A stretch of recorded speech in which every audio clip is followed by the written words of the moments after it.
Hi everyone, I am Clarry and I and my groupmates will be discussing the etymology, the definition, and the brief history of the nationalism. Also, we will be expound the explanation of nationalism in Asia, Africa, Europe, America, and Oceania. The etymology of the nationalism. Nationalism came from the French word nationalisme, which means devotion to one's country, national spirit or aspirations, desire to national unity, and independence and prosperity. Also, on 1836, it was used in a theological sense, which means the doctrine of divine election of nations. So ano nga po pala nationalism? Ang nationalism is an idea and movement that promotes the interests of a particular nation, especially with the aim of gaining and maintaining the nation's sovereignty over its homeland. It is an ideology based on the premise that the individual's loyalty and devotion to the nation-state surpass other individual or group interests. Nationalism is a modern movement. Sa madaling salita, ang nationalism daw ay isang paraan upang i-promote yung interest ng isang group of people o kaya nation. Halimbawa na rin dito sa ating bansa na Pilipinas. Dito, ini-improve natin yung mga kakayahan, ideologies ng sarili nating homeland. Ang nationalism daw ay nakakatulong upang ma-determine o ma-identify kung bakit paano nila ginagawa yung mga akto nila regarding kung saan sila nakabilang na lugar, nation o system. So here is the brief history of nationalism.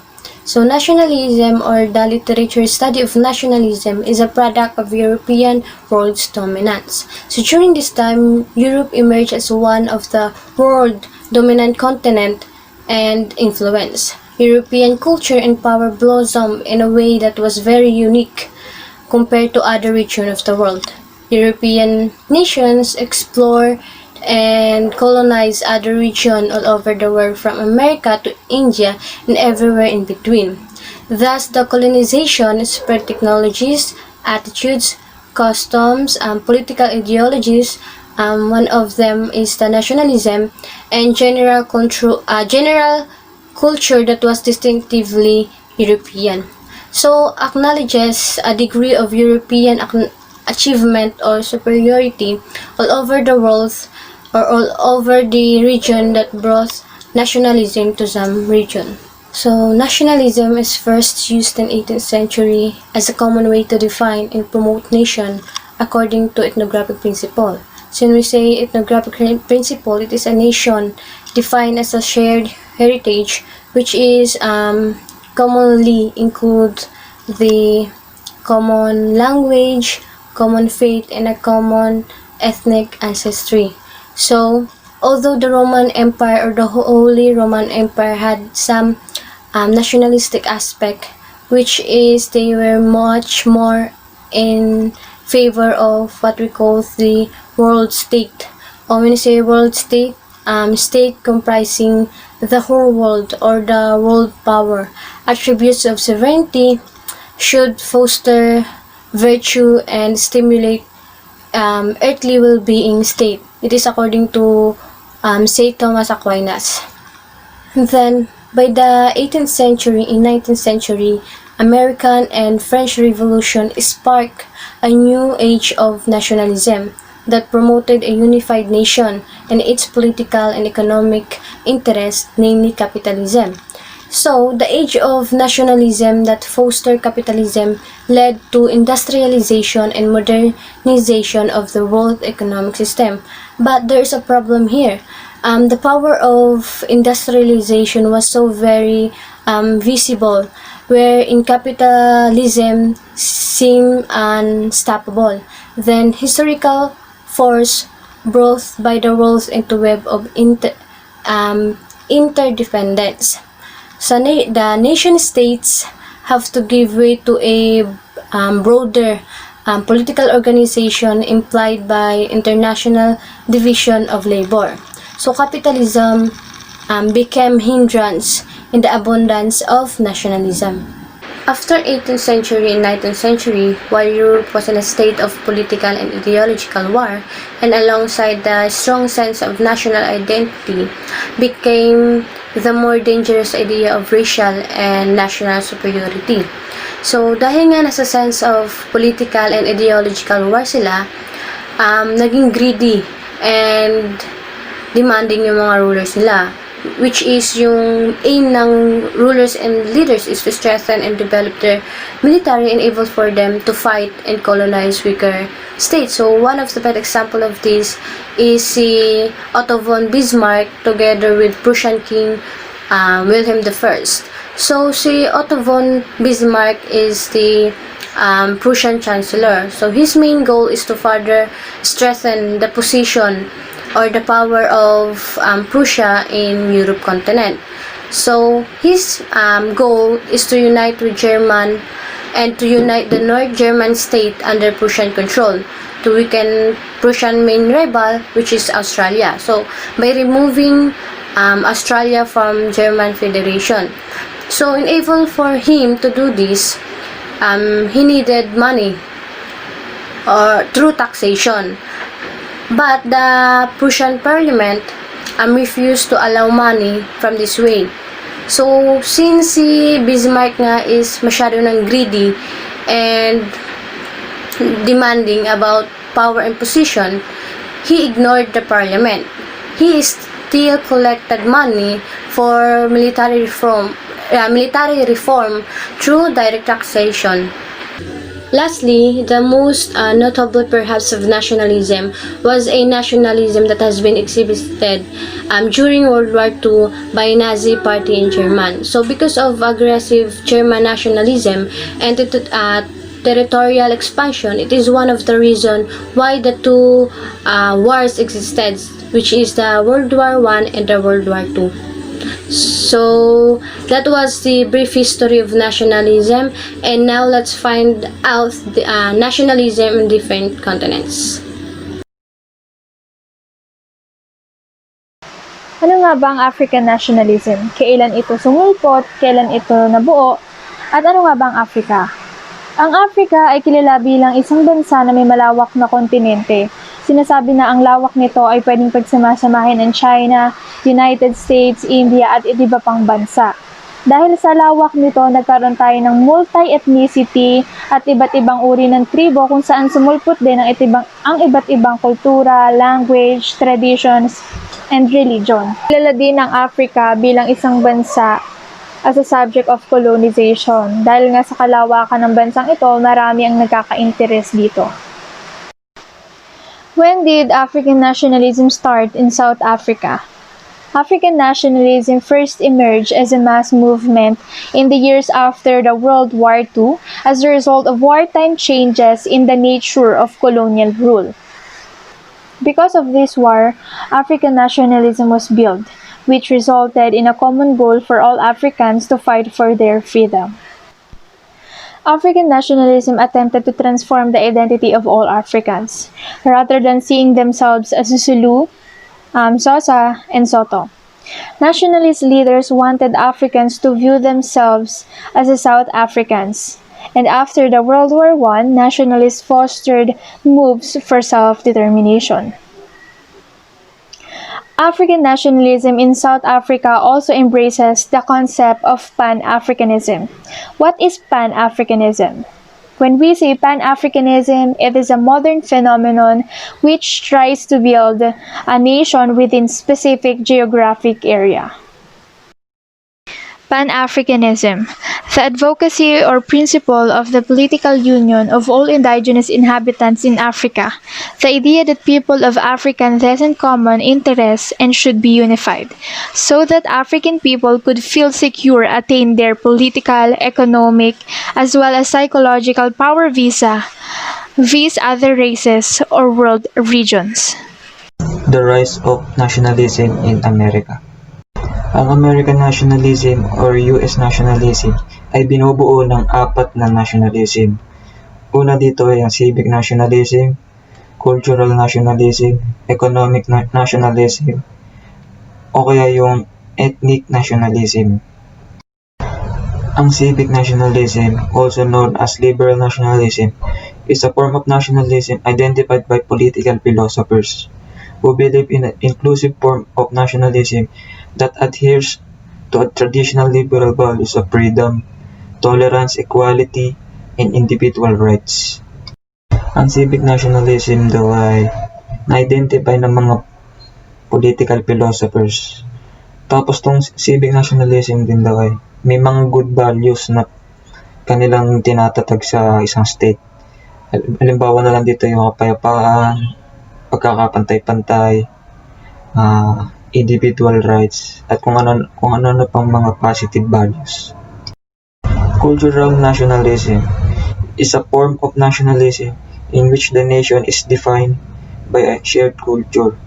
It is an intermediate position between ethnic nationalism and civic nationalism. Therefore, it focuses on national identity shaped by cultural traditions, but not on the concepts of common ancestry or race. Ang cultural nationalism ay ang pinaka-main concept ng nation nila ay pag-shared ng kultura, tradisyon, at kung ano na pang mga paniniwala ng isang nation. Economic nationalism, also called economic patriotism and economic populism, is an ideology that favors state interventionism over other market mechanisms, with policies such as domestic control of the economy, labor, and capital formation, even if this requires the imposition of tariffs and other restrictions on the movement of labor, goods, and capital.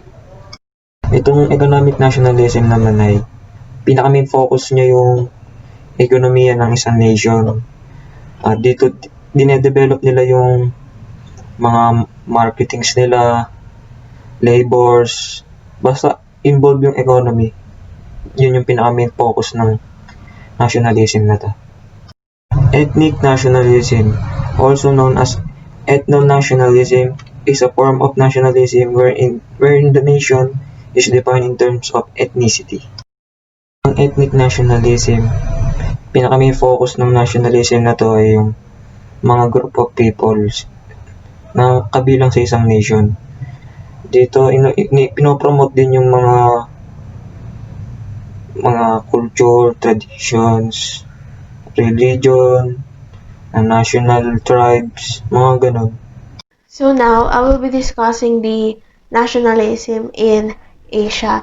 So nationalism reveals a common underlying structure of a self-other relationship. So ngayon po, i-discuss ko po sa inyo kung ano po ba ang mga nangyari o kaganapan sa Asia noong in-apply ang nationalism.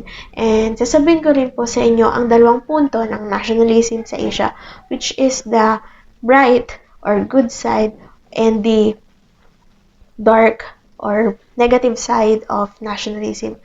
At ipapakita natin or mapapakita sa mga examples na babanggitin ko kung ano nga ba ang naging dulot ng nationalism sa Asia. Nationalism and economic nationalism has informed the most Asian nation-states since Second World War. So, we all know that ang ideolohiyang nationalism ay nabuo o na-create upang makapagtatag o makapagsagawa ng mas maayos at mas magandang estado o nation. But then, nationalism can be evident that it has much darker sides dahil sa mga babanggitin kong pangyari sa Asia noong in-apply po ang nasyonalismo. So, ito po yung mga examples na iyon. So now, I will explain and enumerate yung iba't ibang pangyayari sa Asia kung saan in-apply ang nationalism.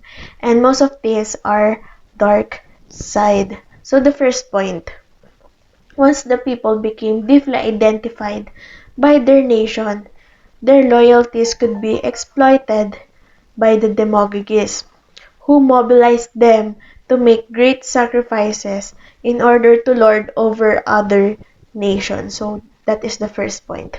Second point, noong pre-World War II, Japan the emperor became the symbol of a fierce nationalism. So, third point is sa India naman. So, Indian nationalism is rising. At sinabi nila na noong umusbong ang Indian nationalism, ito ay maituturing na dark side. Bakit?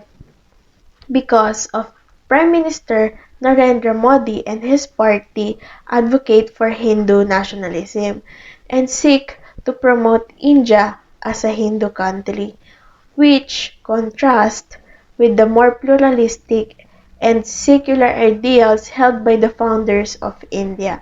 So, ito yung nagdulot ng alitan sa India just because hindi magkakatugma or hindi magkakatulad yung nais nilang mangyari sa bansa, lalo't higit na patungkol sa relihiyon, which ang gustong i-promote ng Prime Minister ay maging isang Hindu country ang India. So, in the last 5 years, India has seen rising levels of hate crimes, often religiously motivated attacks perpetrated by Hindus against Muslims. So, iyon po yung tatlong example kung saan mga pangyayari na nag-explain na nagdulot ng dark side ang nationalism sa Asia. So, despite of this dark side, so meron din naman po tayong good side. So, in Japan, there are two kinds of nationalism that are vying with each other. But so far, despite of some alarming statements, the peaceful and democratic nationalism in Japan adapted after the World War II. So, after ng magugulong pangyayari noong World War, so nagkaroon po ng magandang resulta ang nationalism sa Japan. So, naging peaceful siya at saka democratic.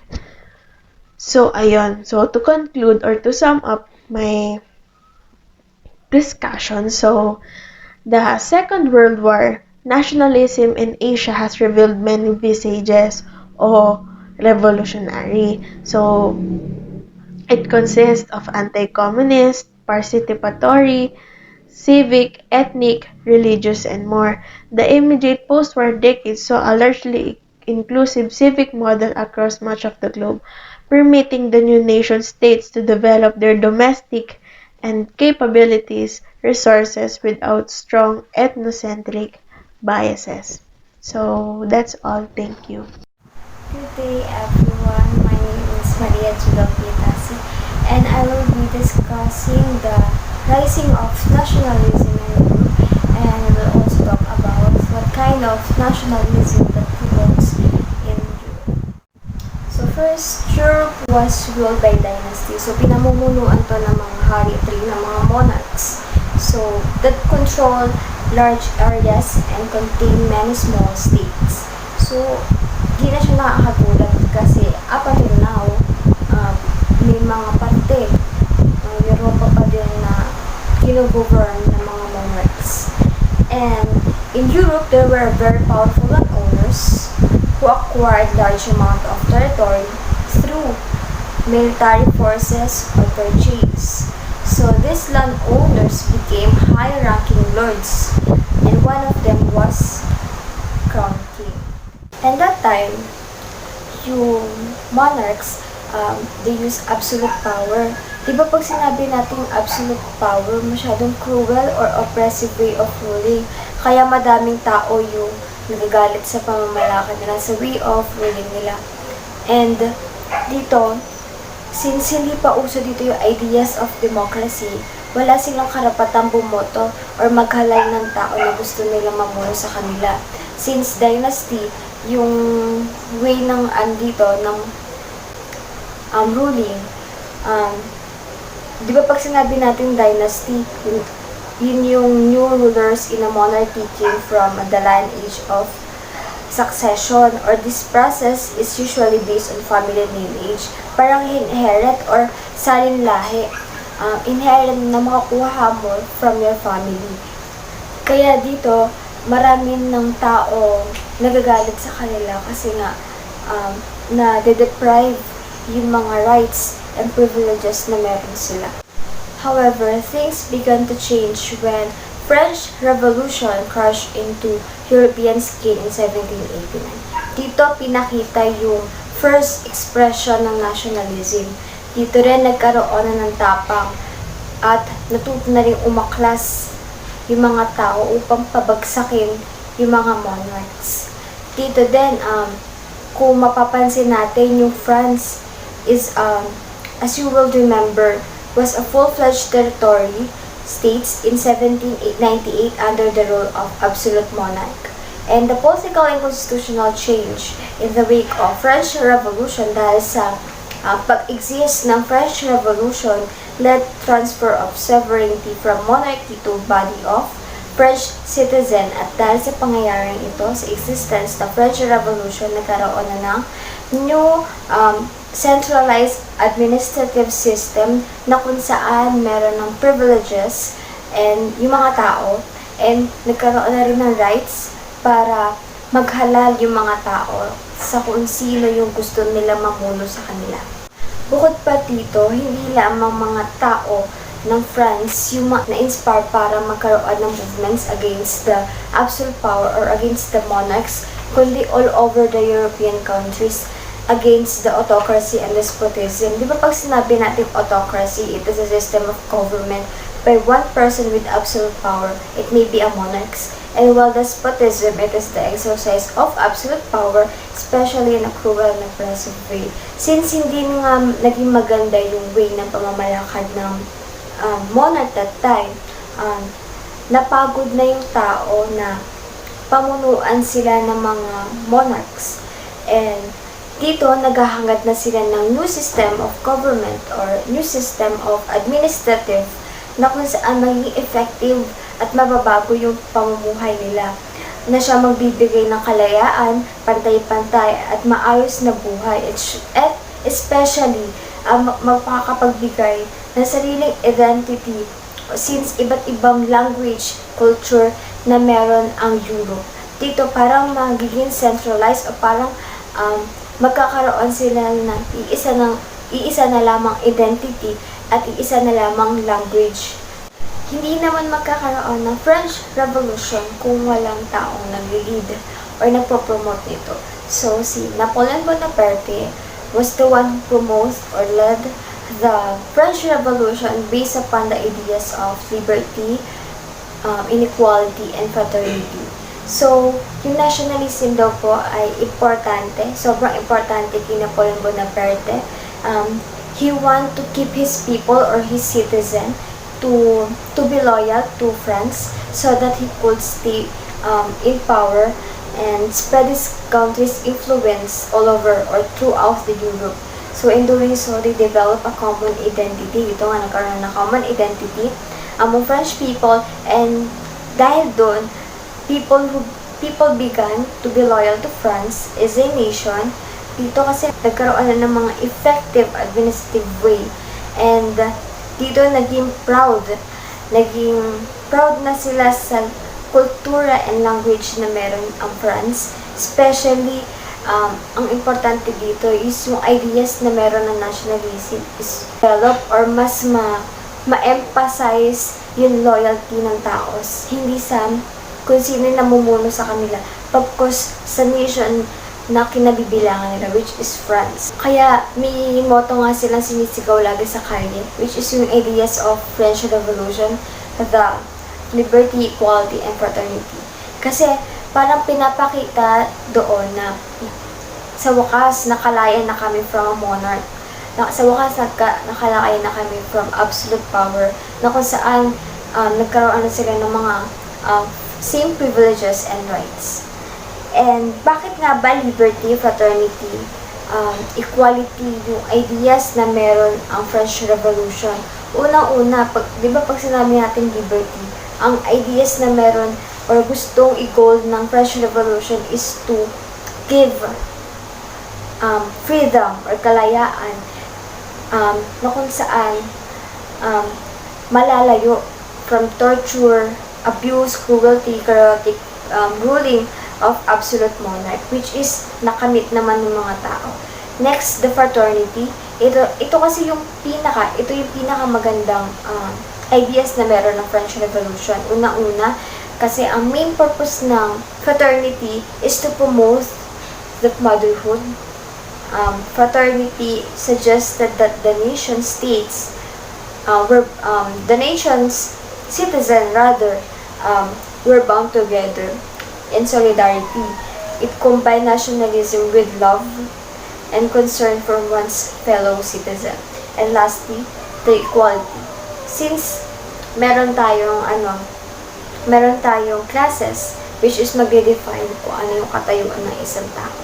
However, kahit may mga classes na meron doon, nagkaroon na sila ng mga same privileges and rights. Kaya,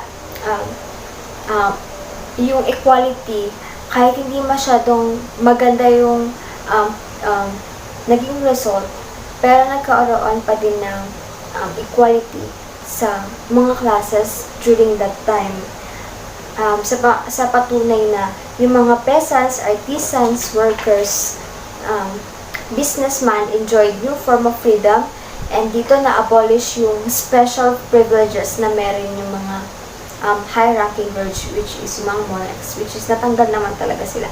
Wala na monarchs na nag-exist. Kaya, yung mga tao dito, they enjoyed same privileges, especially yung nobleman, clergy, on the basis birth and secure the right to property. So, dito, na yung mga peasants, yung mga mahirap dito, nakakapag-acquire na sila or nakakapag-secured na nila yung property na meron sila. On the flip side, Napoleon introduced several administrative changes. The Civil Code of 1804, or known as Napoleonic Code. So, isa na dito yung to define the concept of equality before the law. So, dito binuwag Napoleon yung inequality na meron ng kababaihan during this era. So, dati kasi, nag-i-exist na yung superiority ng mga kalalakihan sa mga kababaihan, sa mga asawa nila, to be specific. So, parang yung role na lang dati ng kababaihan is to help us, is to give pleasure or alagaan yung mga asawa nila. Kaya, dahil sa Napoleonic Code, i-establish dito yung supremacy of women. So, binigyang pansin yung karapatan ng mga kababaihan. Next is secure the right to property. Dati, ang nag-hold ng territory is yung mga highest ranking lords, yung mga crown king, yung mga monarch, yung nag-hold ng mga territory. Dito, nagkaroon na ng same privileges kahit anumang class kabilong, kahit lower class, middle class, kaman. And bilang papapatunay na ang ideals of nationalism is maganda yung result sa France, is yung nagkaroon sila ng new flag or new flag design na kung saan nag-represents ng pride and honor of belonging to a free nation. So this flag embody all the principle of revolution, liberty, equality, fraternity, democracy, secularism, and modernization.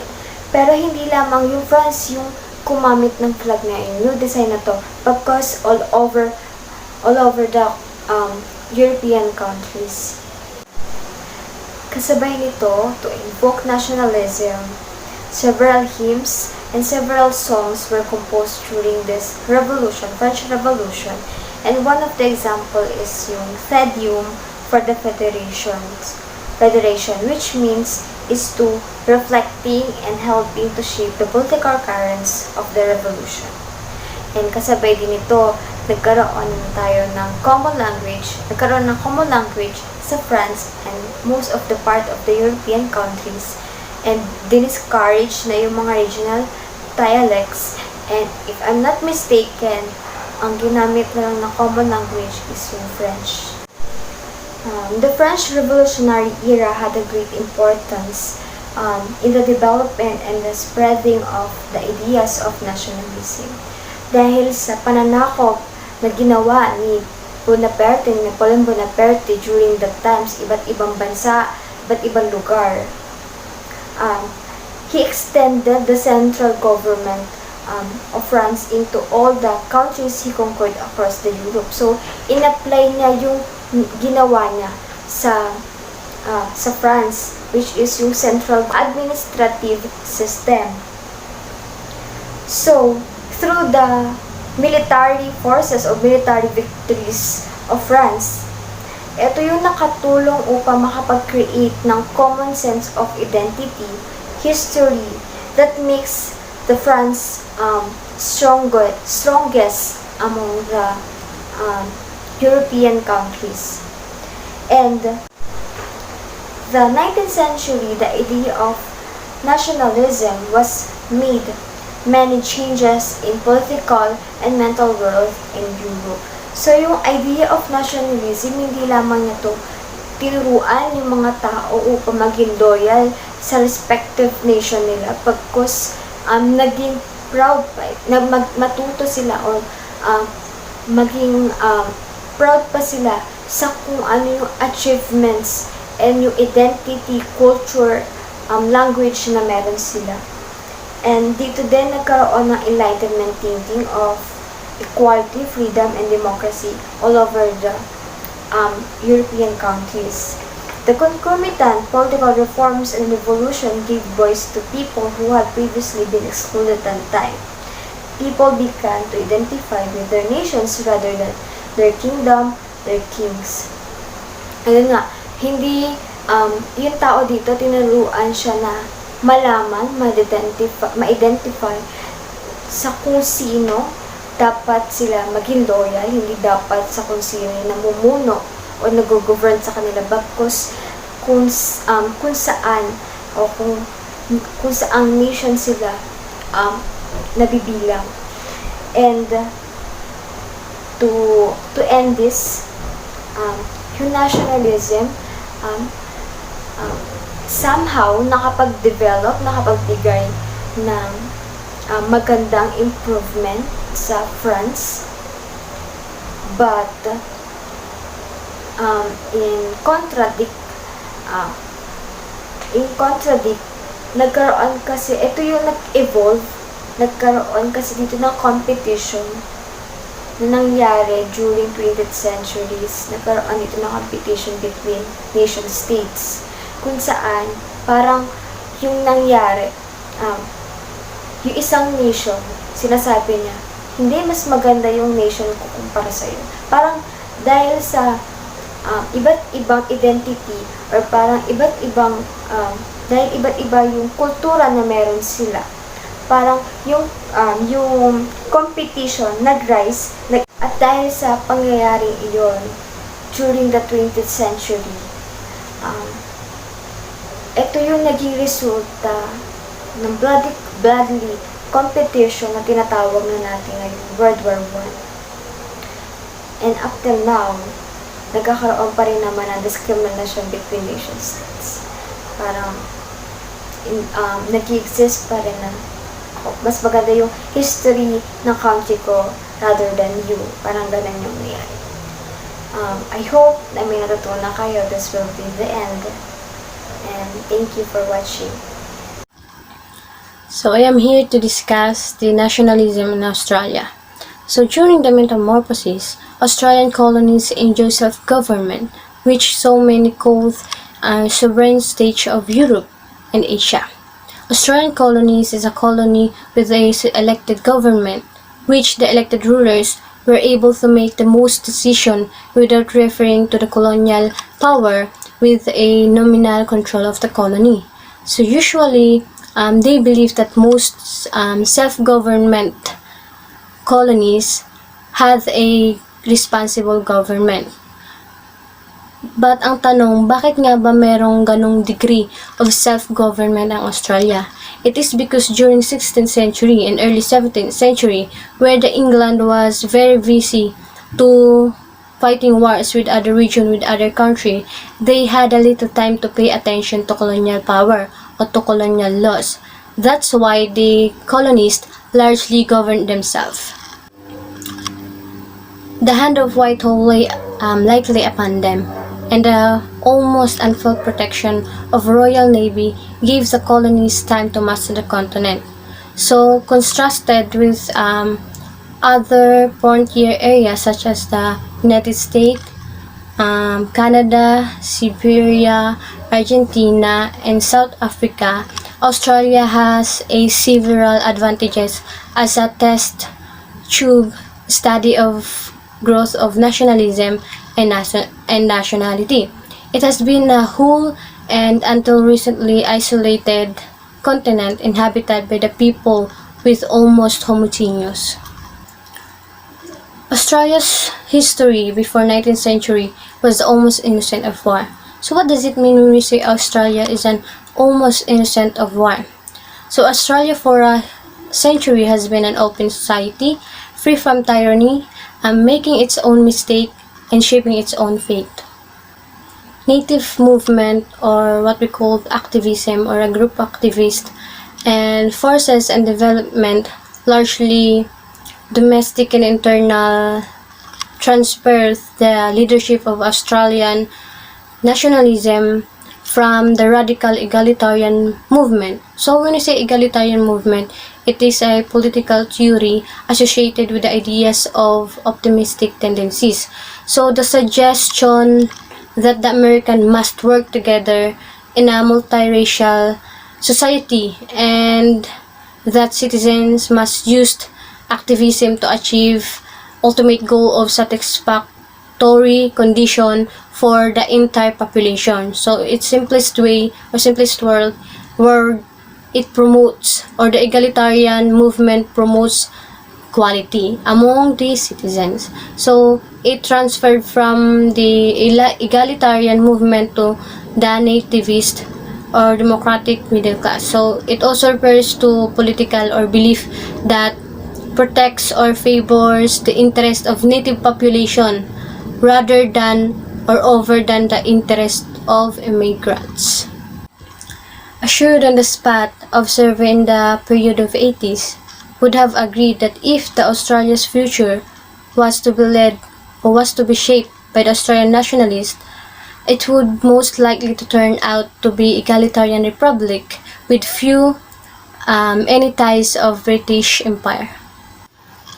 The most virile force of nationalism has been radical republican, egalitarian and anti-British to the degree which prophesied a future declaration of independence.